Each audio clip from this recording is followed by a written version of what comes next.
Hello दोस्तों। आज जानते हैं चौहान वंश के बारे में।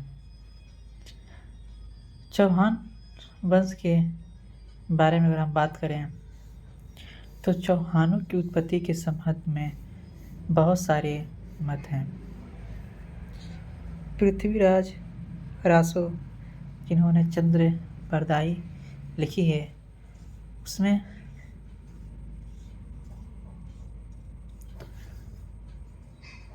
उन्हें अग्निकुंड से उत्पन्न बताया गया है, जो ऋषि वशिष्ठ द्वारा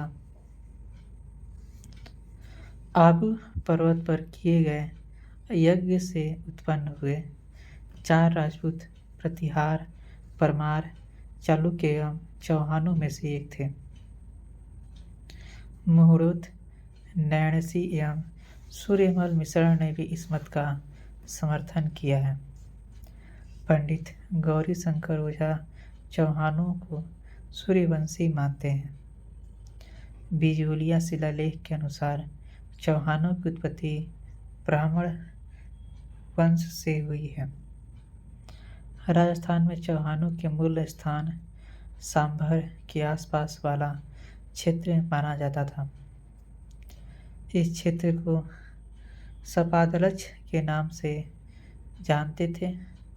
प्रारंभिक चौहान राजाओं की राजधानी अहिछत्रपुर थी, जिसे वर्तमान में नागौर के नाम से जानते हैं। सपादलज के चौहानों का आदि पुरुष वसुदेव था, जिसकी समय 551 ईस्वी के लगभग अनुमानित है। बिजौलिया प्रशासित में वासुदेव को सांभर झील का निर्माता माना गया है। इस प्रस्ती में चौहानों को वत्स गोत्रीय ब्राह्मण बताया गया है। प्रारंभ में चौहान प्रतिहारों के सामंत थे। इसी वंश के गुहक प्रथम ने हर्षनाथ मंदिर का निर्माण कराया। इसी वंश के चंद्रराज की पत्नी रुद्राणी यौगिक क्रिया में निपुण थी। ऐसा माना जाता है कि वह पुष्कर झील में प्रतिदिन 1000 दीपक जलाकर महादेव की उपासना करती थीं। इसी वंश के सिंह राज ने अनेक राजाओं को कारागार में बंद कर लिया।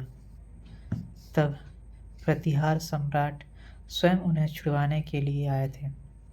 सिंहराज ने परम भट्टारक महाराजाधिराज परमेश्वर की उपाधि धारण की। ऐसी उपाधि स्वतंत्र राजा धारण करते थे।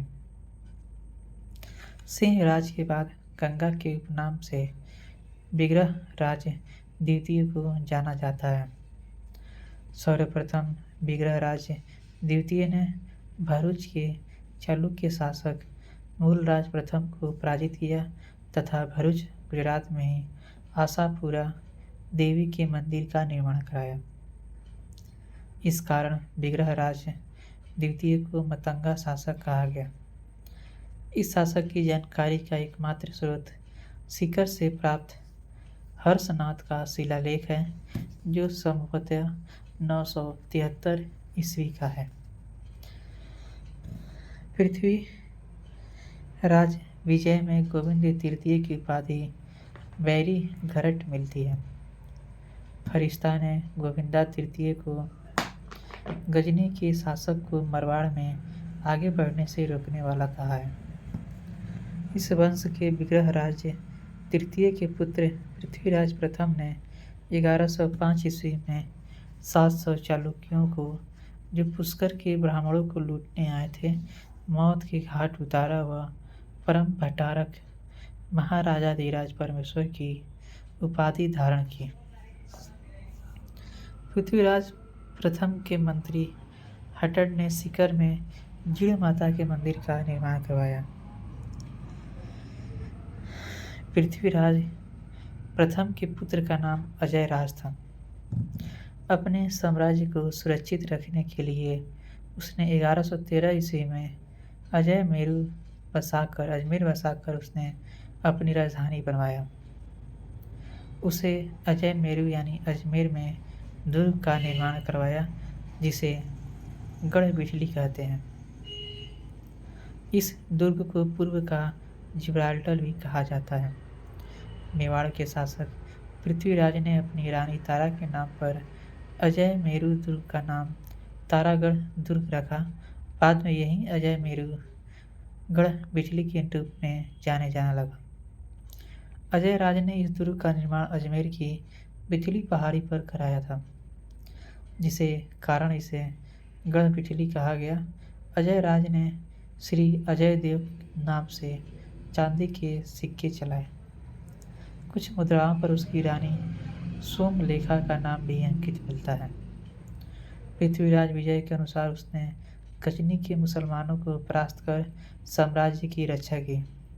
अपने पुत्र अरुणराज को राज्य सौंपकर वह पुष्कर राज्य चला गया। अजय राज के बाद अरुणराज ने 1133 ईस्वी के लगभग अजमेर का शासन संभाला। इसने महाराजाधिराज परमेश्वर परम भट्टारक की उपाधि धारण की। अरुणराज ने तुर्क आक्रमणकारियों को खदेड़ा और मालवा के नरवर्मन को पराजित किया।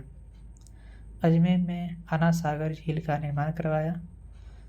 जयानक ने अपने ग्रंथ पृथ्वीराज विजय में लिखा है कि अजमेर को तुर्कों के रक्त से शुद्ध करने के लिए आना सागर झील का निर्माण कराया था, क्योंकि इस विजय में तुर्क का अपना अपार खून बहा था। जहांगीर ने यहाँ दौलत बाग का निर्माण करवाया, जिसे शाही बाग कहा जाता था, जिसे अब सुभाष उद्यान कहा जाता है। इस उद्यान में नूरजहां की मां अस्मत बेगम ने गुलाब के इत्र का आविष्कार किया। शाहजहां ने इसी उद्यान में 5 दरी का निर्माण करवाया। अड़ाराज ने पुष्कर में वराह मंदिर का निर्माण करवाया था।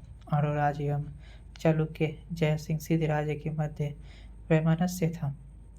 जय सिंह ने अपनी पुत्री कांचन देवी का विवाह अरुणराज से करके मधुर संबंध बनाए। चालुक्य शासक कुमारपाल ने आबू के निकट युद्ध में इसे हराया। इस युद्ध का वर्णन प्रबंध चिंतामणि एवं प्रबंध कोश में मिलता है। अरुणराज ने अजमेर में खरतगज के अनुयायियों के लिए भूमिदान दिया। देवभूत और धर्मघोष उससे के समय के प्रकांड विद्वान थे, जिनको उसके सम्मानित किया। उसके पुत्र जगदेव ने उसकी हत्या कर दी। इस कारण उसे चौहानों का पितृहंता भी कहा जाता है। जगदेव की हत्या उसके भाई विग्रहराज चतुर्थ के द्वारा करवाया गया था।